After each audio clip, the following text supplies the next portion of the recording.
Depuis des millénaires, l'homme chasse pour subvenir à ses besoins. C'est en automne que Martin en profite pour préparer la chasse et la trappe. Le castor, l'ours et certains autres animaux constituent une source d'aliments traditionnels de très bonne qualité. Des études montrent que le gibier contient plus d'éléments nutritifs et qu'il est meilleur pour la santé que la viande vendue dans les magasins d'alimentation.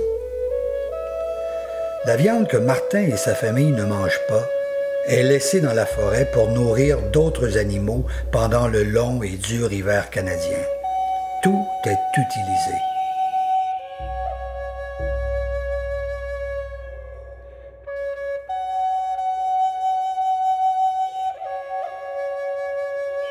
La fourrure s'avère une source importante de revenus qui lui permettent de défrayer l'achat d'équipements nécessaires à ses déplacements et à ce mode de vie en pleine nature.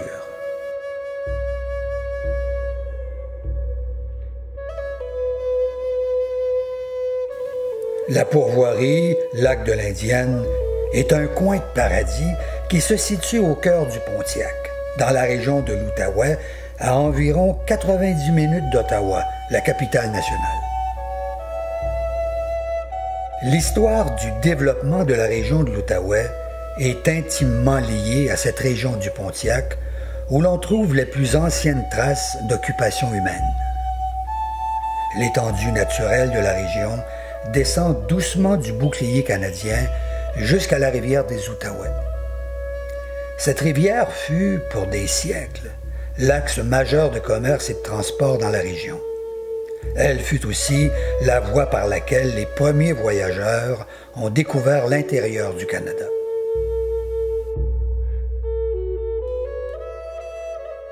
En 1615, Samuel de Champlain remonte la rivière des Outaouais, passe par le lac Coulonge, l'île aux Allumettes, puis Mattawa, et se rend en Huronie.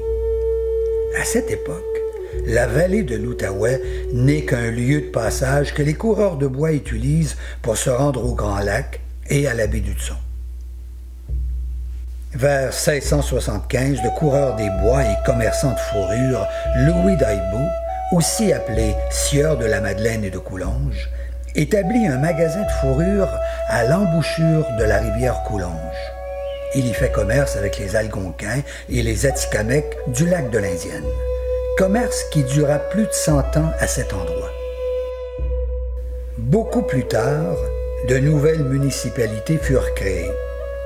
Comme la composition des sols ne favorisait pas l'agriculture, l'exploitation forestière devint l'activité économique centrale. Les promoteurs Philemon Wright et Ezra Butler Eddy ont grandement contribué au développement économique local. La région a accueilli pendant très longtemps des coureurs des bois, des trappeurs, mais aussi des bûcherons qui ont connu la rigueur de la vie des chantiers.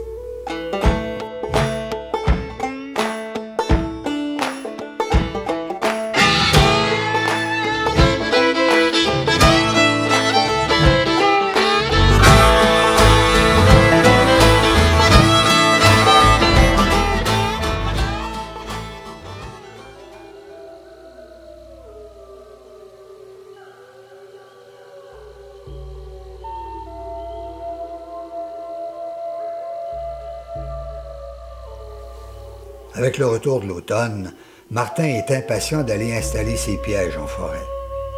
Mais avant, il doit s'assurer que les pièges sont en bon état.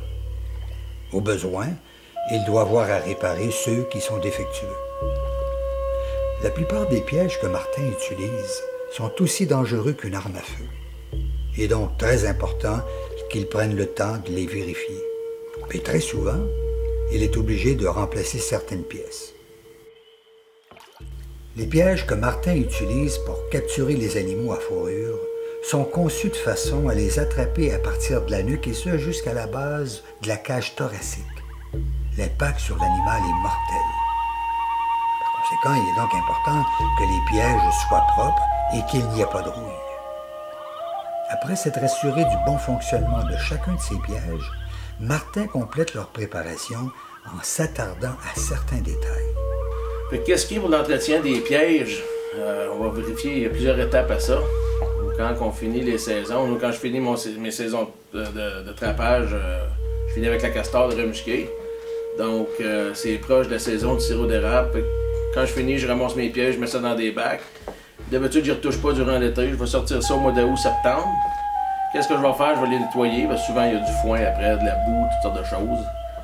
Fait que je vais tout retendre les ressorts, pour savoir si les ressorts sont bons, ou s'ils n'ont pas perdu la force. Je vais inspecter tous les triggers, les chiens, les palettes de pièges. Je vais les nettoyer avec une petite brosse d'acier, tout enlever la boue. Ensuite, on va teindre. Moi, je teins avec la teinture de logwood. C'est une poudre qu'on met dans de l'eau. On ne le fait pas bouillir, on le fait juste mijoter, si on veut. 45 minutes. Quand ils ont déjà été teints, c'est 45 minutes. Notre piège va sortir impeccable, noir. Fait qu'on ne veut pas partir avec des pièces d'équipement dans le bois qui n'ont pas été inspectées avant. C'est pas quand tu es rendu dans le bois que c'est le temps de faire ça. On va tendre 100, 200, 300 pièges dans la saison, des collets, et ainsi de suite. Il faut quand on arrive dans le bois que notre équipement soit adéquat.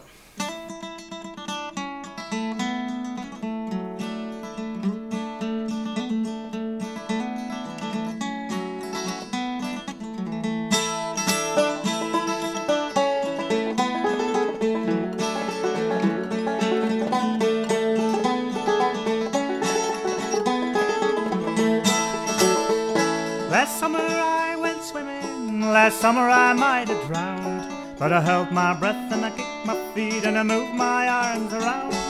I moved my arms around. Last summer I swam in the ocean, I swam in a swimming pool. I felt my wounds flow in my eyes. I'm a self-destructive fool. Self-destructive fool, yeah.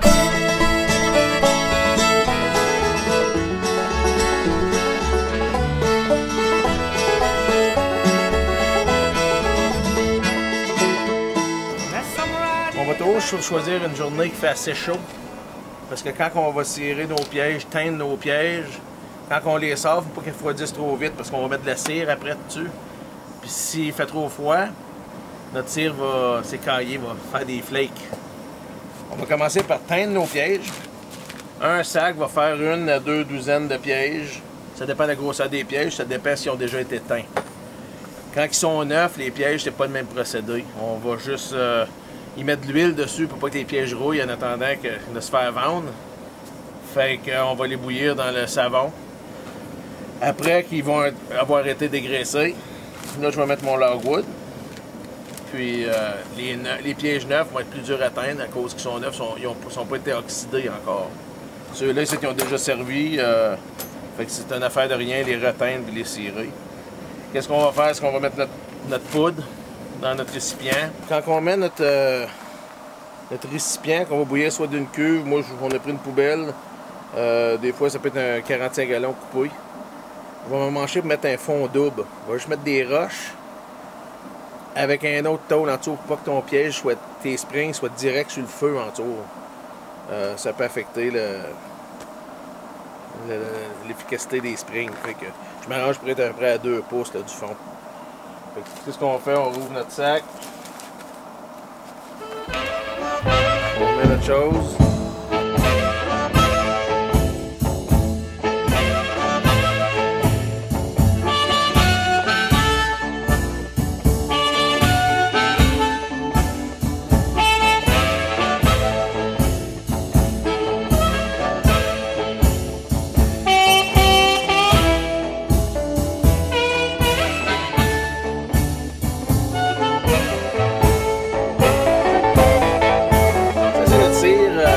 Les pièges, c'est un mélange de paraffine avec de la cire d'abeille. C'est bien important de ne pas utiliser juste de la paraffine. Là.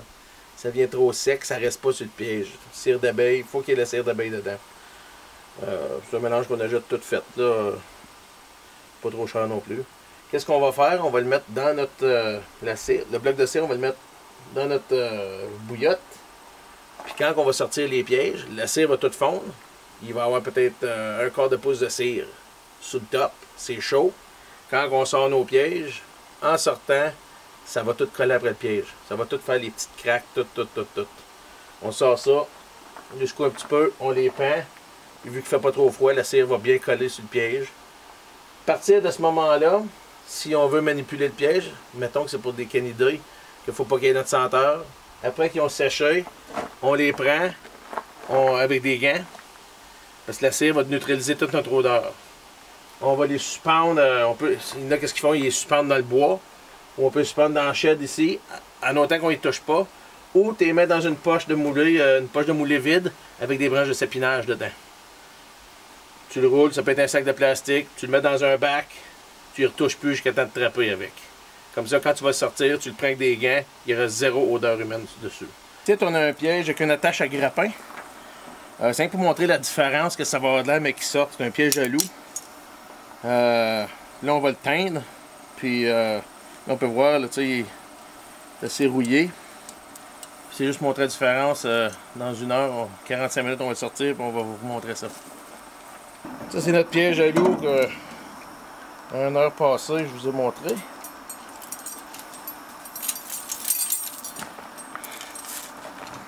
C'est ça que ça fait, la teinture. On peut voir la chaîne qui était super rouillée. Et en même temps, il a tout été ciré. Parfait. On va le laisser pendre. Il est inodore maintenant.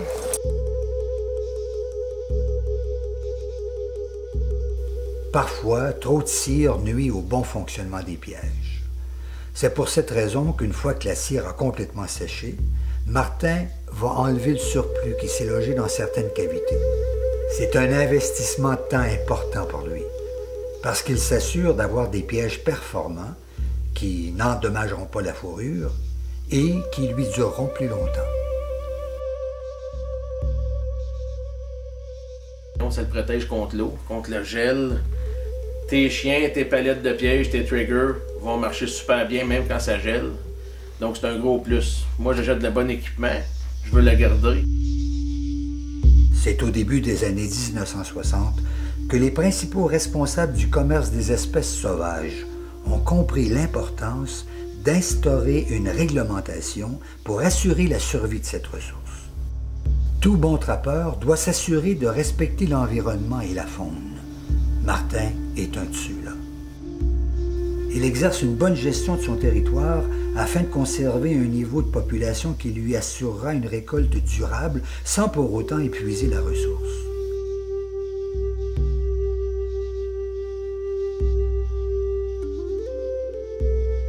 Pour préserver la ressource, des périodes de piégeage ont été établies en fonction de la vulnérabilité de l'espèce ainsi que de la période de reproduction. Il est donc important de respecter cette réglementation.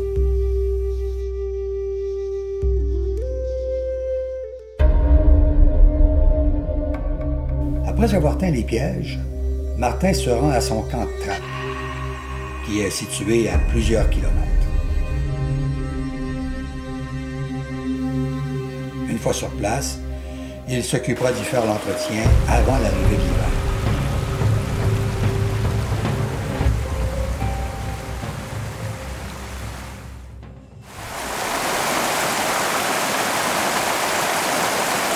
Fait que là, on est en mode préparation de la saison de trappage 2014-2015. C'est quasiment une job à l'année. Là, on est en train de faire l'entretien sur le camp de trappe. On est en train de faire l'entretien sur les pièges, la maintenance sur les pièges, préparation du territoire, préparation de l'équipement. À cause du réchauffement de la planète, à cette heure, on a plus souvent qu'autrement des automnes chauds.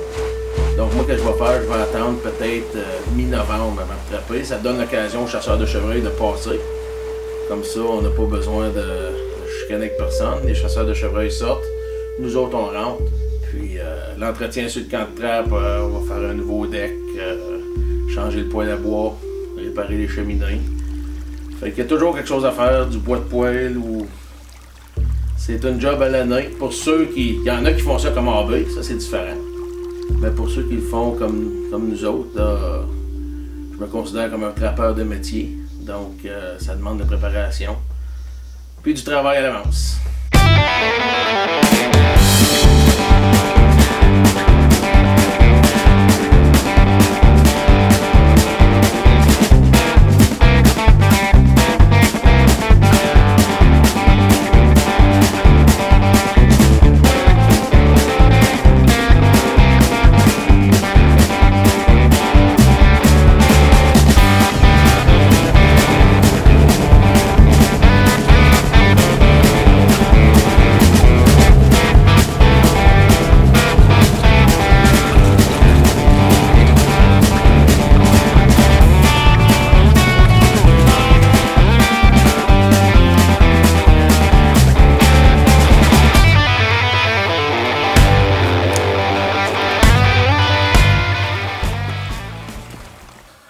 avec la pourvoirie, moi j'ai pas le temps de venir ici l'été.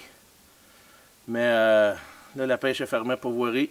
On va faire un peu d'entretien au camp de trappe. La galerie a commencé à être pourrite, fait qu'on va faire un beau petit deck neuf avec du bois qu'on a coupé avec le moulin à scie. On va dégager un petit peu, on va faire notre deck, on va pouvoir réparer la cheminée.